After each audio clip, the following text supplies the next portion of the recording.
Hey, thanks for joining us. It's our look at European football, a look at Spain's La Liga, Italy's Serie A, and Germany's Bundesliga. Starting with Spain then, here are the current top six in Spain. And let me just start by saying in midweek, well, in fact, Real Madrid are the only Spanish side flying the flag in the Champions League. They're not in great form themselves. They went away to Atalanta of Italy. Ferland Mendy scoring a late winner for them, Craig Marias. Zizou and the Champions League is a special relationship. Can he do it? This would be a greatest triumph, this one, if he can pull this one. Yeah, I think it would be. I think in the years in which they won it, they've been very dominant, and they, like you say, they have a great record. And but this year, it's just not quite the case. I think there are much better teams in them. They've been struggling domestically, it was a laboured win. In midweek. I think there's so many more gears to go for Real Madrid, but whether they can get to that kind of level expected to win the Champions League, is a totally different thing. And for me, when you talk about, favourites for the competition, you look at the likes of Bayern Munich, Man City, PSG, they're just not in there. They're just not in the thinking for me. There are better teams out there. And in fact, I'm going to go one further. I don't think it's going to be a Spanish team, in the final even. I just don't think the teams, Atletico, Barcelona, Real, they just haven't done it for me this year. And I think a lot of that has to do with off-field problems for Madrid, for Barcelona, Atletico. I think they just lack a little bit of quality to do it. But yeah, no Spanish involvement for me in the final. Yeah, in the other Champions League game on Tuesday, Bob Holmes, it was a very defensive Atletico against Chelsea. Giroud with the overhead kick winning the tie. But I mean, Des has pointed that out. It's anti-football. You wouldn't pay your subscription fee to watch this kind of football. That was anti-football and on top of anti-football. I mean, that really was a special performance by Simeone. I mean, it was as if he didn't realize that they were the home team. Bit of confusion, perhaps, the fact that they had to travel. It made no sense at all. It was as if he just expected Luis Suarez to act like an entire forward line or something. I mean, he did his best, but no, it was a disgrace, really. I mean, Des's words, it's only a game. It didn't look like a game, did it? You play like that. I mean, okay, there were no fans there, but we were watching on TV.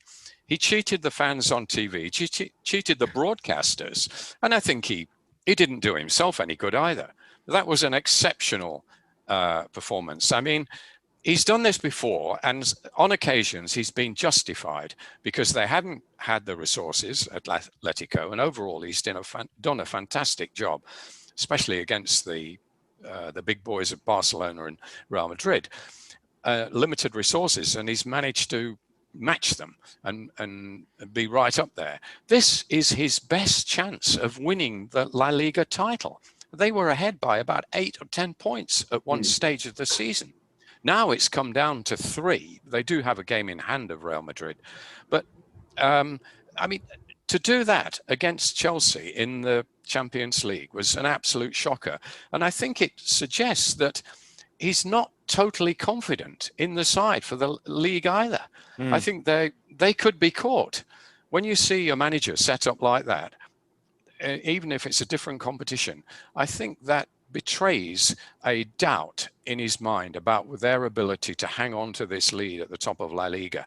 And I see Real Madrid and Barcelona, although both are having very poor seasons by their standards, they're breathing down their neck and they could yet win it. One of them could yet win it. All right.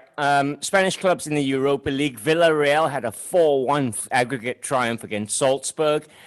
Granada beat Napoli 3-2 on aggregate, thanks mainly to their 2-0 win in the first leg. Sociedad, we mentioned 0-0 against Man United, but they lost it in the first leg. This weekend in La Liga, the standout tie is Sevilla 4th against Barcelona 3rd, Des Corkill.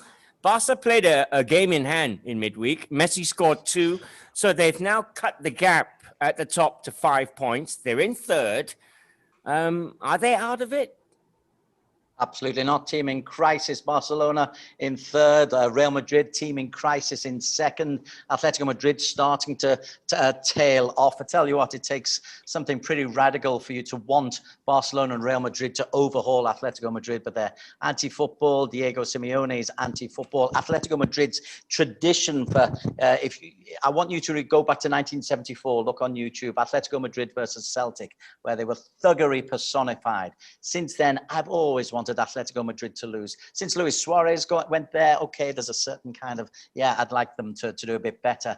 But the way they played against Chelsea, come on Real, come on Sevilla, come on Barcelona, stop anti-football getting trophies and give Simeone losers awards, which I think is where we want to go. But no, Barcelona not out of this. They play nice, attractive football. And Leo Messi, by the way, is the top scorer in the Spanish league. And it was the end of Leo Messi as well, wasn't it, under Ronald Koeman? Villarreal in 6th take on anti-football side Atletico Madrid Monday at 4 a.m. Real Madrid against Sociedad could be interesting. That's 2nd against 5th, Tuesday at 4 a.m.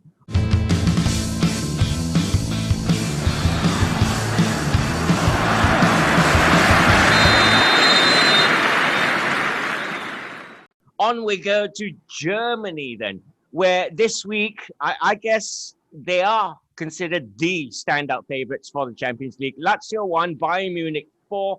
Jamal Musiala is the newest name to come out. He's 17. He's English and German, and he's opted to play for Germany, Craig Morales. Yeah, not really too new. If you follow the younger system in England, you know, he was well talked about from a very early age. Am I surprised that he chose Germany? Yes, kind of, because he's kind of gone through the English youth system. Yes, he was born in Germany, but he moved to England at a very young age. You know, I think he's only played for the under-21s once. But I think, you know, what he's done is quite smart. I mean, he's looked at the situation and he's looked at the emerging talent that England have. And I wouldn't say he thought he wasn't good enough, but we've seen, you know, a couple of players that have chosen not to kind of challenge to get themselves into that squad.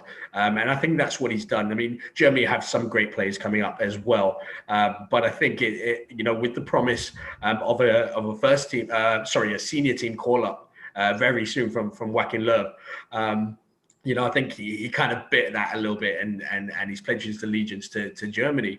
But, you know, he's a fantastic talent. You know, I think it is a big miss for England. But I think if you follow the kind of youth system, you know, there's a lot of talent, as we've seen over the last few years with German clubs kind of poaching them anyway. So, yeah, big loss. But, I mean, what a player he is, you know, at 17 years old, yeah. You know, playing in the Champions League for the reigning European champions. You know, it is quite a story because he would not have got a look in at Chelsea. No way would he have been anywhere near that first team squad. But he made that move to Germany, had confidence in his ability, and you know, he's really making waves over there. So fair play to the kid, and he's going to have a fantastic career. But Bayern Munich for me, as I mentioned earlier, you know, I just think they're levels, they're streets ahead of anyone, maybe them in City, are streets ahead of anyone else in this competition. 6 titles in the last 9 months. They are the current Club World Cup champions. Bob Holmes, Bayern Munich, hard to look past them. I know they've been dropping points in the Bundesliga recently. Do you fancy them? You always got to fancy them, haven't you? Are they the JD of Germany? They are. I think JDT could take a few tips from Bayern Munich, actually. I mean, they've just bought Upamecano from Leipzig at the they'll take him at the in the transfer window, but they've lined him up. So basically, what they do is they sign top players from other clubs. Usually, they're rivals, and they've been doing this for years. They got Lewandowski, Hummels, Rees. Almost you could almost pick a team. And if you do that, just imagine if, say, Man City in the Premier League were to go and get Salah from Liverpool one year and Fernandes from United the next year, and then Aubameyang, for example, from Arsenal the year after that, or sometimes two of them in the same season. I mean, where would you be? That is what they're doing. Yeah. And it's ridiculous. And Germany seems to have everything right in football, from ticket prices to safe standing to good railway prices for traveling fans. You perfectly placed beverage, absolutely, and great beer. But they've got Bayern Munich, and this is the dark cloud on the landscape. I mean, there's no competition. Yeah. Okay, well, this is the current top six at the moment, Des Corkill. Bayern, 2 points only. They lead Leipzig. Then there's a 5-point gap to Wolfsburg.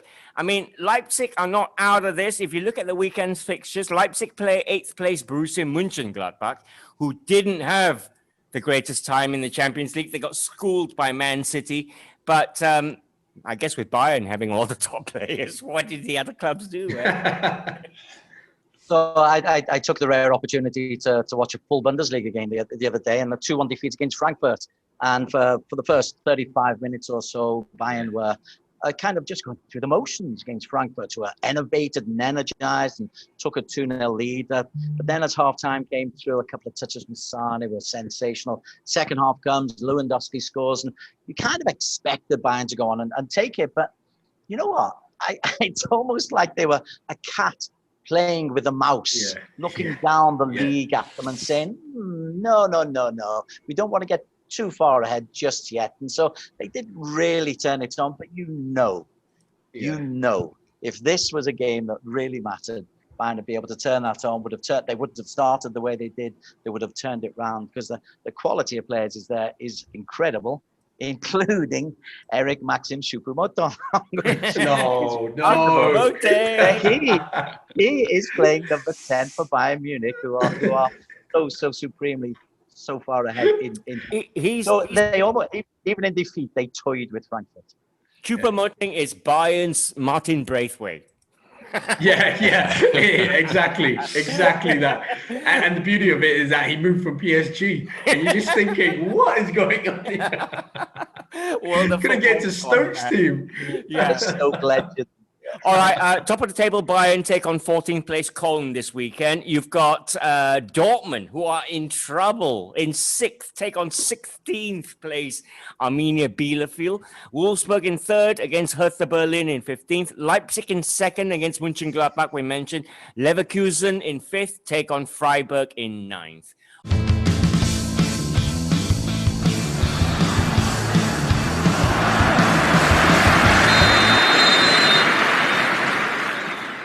On we go to Italy. The top 6 looks like this in Serie A at the moment. Of course, Bayern schooled Lazio in the Champions League. Real beat Atalanta. We've mentioned those games already. In the Europa League, Milan are still going strong.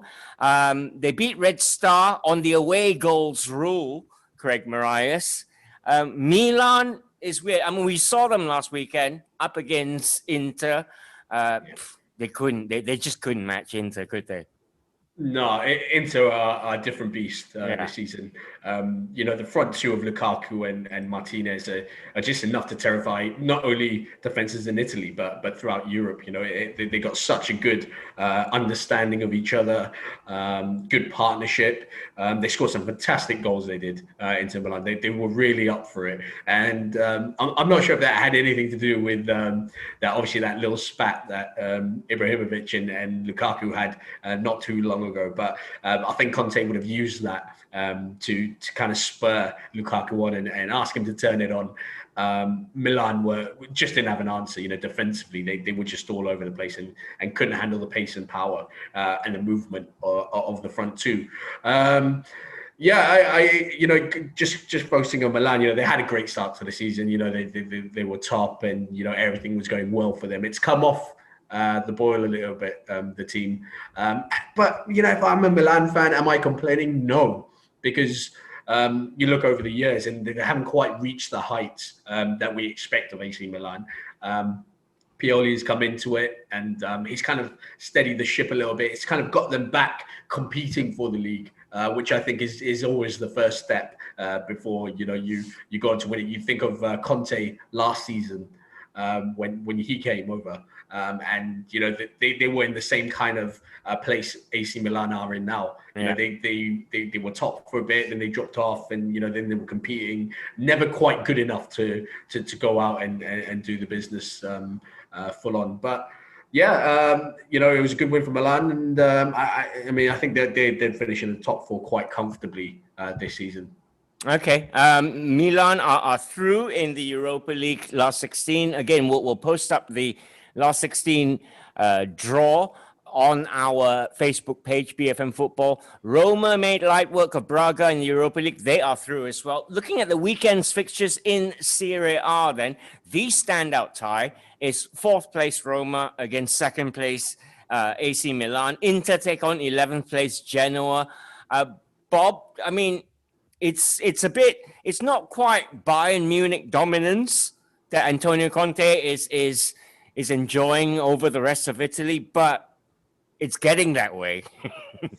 Well, it's a long way to go, I think, for Bayern Munich dominance. And he's not buying the best players from Serie A. He's buying them from the Premier League, isn't he? There's a little not even the best players. Not even the best, no. Well, that says a lot about his management, doesn't it? They're quite good over 30s. Yes. He saw something in them when he was at Chelsea for a couple of years, didn't he? But to think that they were talking about sacking him last season just because he didn't win the title. Well, I think they're going to win it this year. His record is outstanding. Actually, you've got to say. Yeah. He won the league in his first season at Chelsea, first season in the Premier League, and he goes and wins the title when they weren't favourites. When he took over, Chelsea were not favourites to win it that season. Even Pep hasn't done that. Mourinho did, but great achievement. And he won it a couple of times at Juve, didn't he? Mm. And now he looks like winning it at Inter. So this is a manager. I know he's known for blowing his top. He's known for controversies and all that, but his success rate is outstanding. Yeah, it really is. And I think you've got to pay tribute. And as Craig said, not always the best players on paper, not the obvious guys, are they? Ashley Young, people like that. You wouldn't have picked him, would you, for a title-winning team in Serie A? But he's made it work. Hats off to him. Yep. Can I just add to that? Sorry, Ross. Just add to that with we can't not talk about Juventus. Exactly. I was going to bring them in now. Yeah. And how they.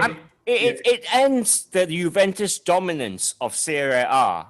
They won it for, I think, the last 100 times, haven't they, or something? But this year they're so far off. And do we think the whole Pirlo at Juve thing is going to work?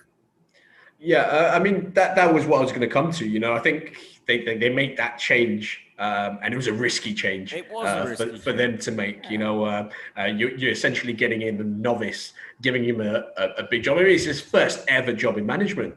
You talk about your Artetas and everything. They at least had a bit of a feel of it, in the assistant manager. He had nothing. He was the under-18s coach for 3 weeks or something like that before he's come over. It was crazy. And to be a job like that, when you're dominating Serie A, there's obviously going to be an expectation. You have a lot of big players in that dressing room as well. you know, and that's another thing you got to consider in terms of managing them. And I think, you know, a lot of Inter Milan and why they are, and Milan, we've seen them, obviously the two Milan clubs kind of move up to the top of the table, has to do with this. You know, they got off to a horrendous start, Juventus, this season. You know, they're slowly starting to find some form now. Yeah. And probably they're getting used to Pirlo's methods. But it was such a risky gamble by Juventus. But what you saw with that appointment is probably the next 5 years when they made this appointment. You know, so you can see that they're moving long term, and you know, in the long run it might pay off. But for this season, I don't think the title will be going back to Turin. No, but we should also mention Des Corkil. Welcome back. The two Rome clubs have done all right this season. Roma, we mentioned in the game of the weekend against AC Milan. Lazio, quietly motoring along. There's just a point separating the two Rome sides, and they're doing all right, aren't they? Apologies, Roma are in a Champions League slot just at the moment. Forever underperforming. They've only ever won the title on a few occasions. I look around their team though, they've got Mkhitaryan, they've got Pellegrini. They're probably where they should Chris be. Smalling, Federico Fauzi, centre back. Yes, so you know they're good players. I wouldn't anticipate them ruffling the top feathers of the top dogs. For me, the top players will get the top trophies, and that's why I'm so pleased that Lukaku, who I've long championed, is doing so well for Inter Milan, and the fact he is now knocking Ibrahimovic off his perch is great. So I think your Romas and Lazios, even your Atalantas, who are having a fun time at the moment, but your Romas, Lazios, they're always going to be second best, and I'm not really sure why in Italy, because Inter and AC don't have bundles of money. It's not like in Britain where money does really dominate things. Juventus have got the Agnellis behind them, but I don't know where the true money is behind AC Milan. So Italy's a bit of a mystery to me. I'd love to see Roma do well. I'd love to see Lazio do well. Thrilled to see Atalanta's attacking play given opportunity to get into the Champions League and to impress us all in Europe. But money seems to be where it's going, and Roma and Lazio are not going to be in that ballpark. All right. Lazio are away to Bologna, Verona versus Juve, Sampdoria against Atalanta, Inter against Genoa, and Roma against AC Milan. Those are your standout ties in Serie A this weekend. That's it. We're done for this edition of Your European Look. Many thanks to Bob Holmes, to Craig Marias, and to Des Corkil. We wish you all a great weekend. Bye now.